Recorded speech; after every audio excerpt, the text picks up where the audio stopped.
आसिफ ज़रदारी हुकूमत के ख़ात्मे लाइ पाण मैदान में लहण जो ऐलान करे छॾियो। इस्लामाबाद ऐं लाहौर में खेमा फोड़ण जो बि ऐलान फेडरल IR में कारकुननि खे ख़िताब कंदे आसिफ ज़रदारी चयो त ही पाण में नानी बेड़ो ठाहे वेठा आहिनि। कॾहिं हिकिड़ो त कॾहिं को ॿियो इक़्तिदार में अची रहियो आहे। जेसीं ताईं हिन जो मुक़ाबिलो न थींदो तेसीं ताईं अवामी हुकूमत क़ाइमु न थींदी। आसिफ ज़रदारी इस्लामाबाद ऐं लाहौर जा ख्वाब ॾिसण बंदि करे ईंदड़ चूंडुनि में अहिड़ी हालत थींदसि जो नवाब शाह ऐं लाड़काणे वञण जहिड़ो बि न थींदो।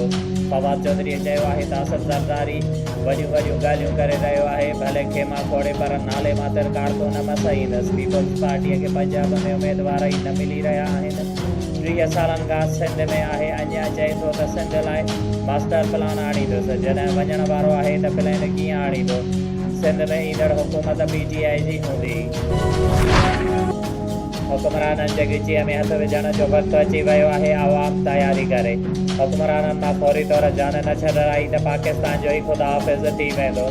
अपोज़िशन लीडर शहबाज़ शरीफ़ अवाम खे हुकूमत खे राइण जो सॾु ॾींदे चयो आहे त हुकूमत जे घबराइण जो वक़्तु शुरू थी वियो आहे ऐं हुक्मराननि जो तख़्तो करण वारो आहे।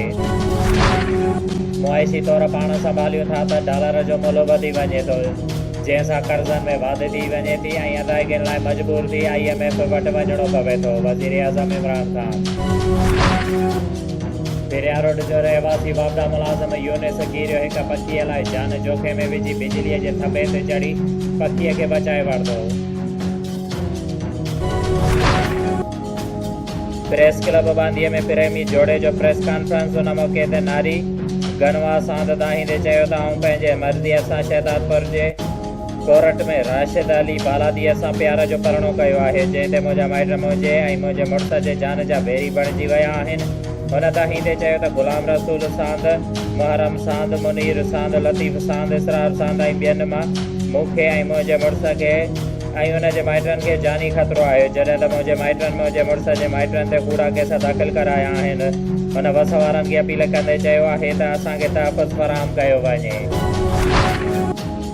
सिंध ग्रोअर्स ऑर्गेनाइज़ेशन पारां सिंध में यूरिया भाणनि जी ब्लैक ते विकिरो करण ख़िलाफ़ तंज़ीम जे चेयरमैन रज़ा मोहम्मद चांडियो, STP जे मरकज़ी अॻुवाण सुभान मंगसी ऐं ॿियनि जी अॻुवाणीअ में नवाब शाह प्रेस क्लब साम्हूं आबादगारनि एहतिजाजी धरणो हयो।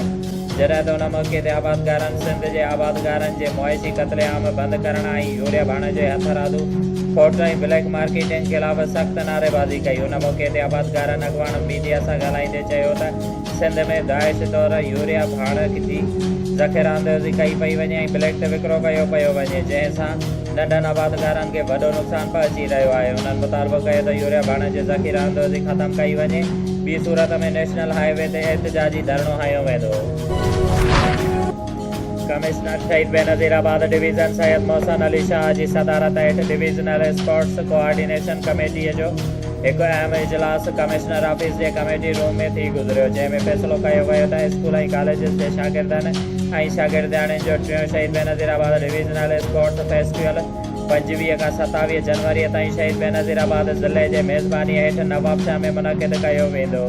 जॾहिं त डिवीज़न जे टिनी ज़िलनि में स्कूलनि ऐं तालकानी सतह ते रांदियुनि जा मुक़ाबिला 10 खां 16 जनवरी ताईं ऐं ज़िलई सतह ते रांदियुनि जा मुक़ाबिला 17 खां 23 जनवरी ताईं मुनक़िद थींदा। उन ई मुक़ाबलनि में कामयाबु थींदड़ टीमूं पंहिंजे ज़िलनि पारां नुमाइंदगी कंदियूं।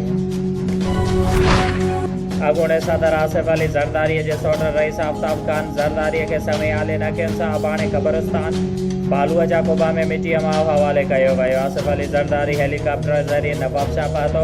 सोट जे तॾे ते उज़रखाईअ जे रस्मनि जे में शरीक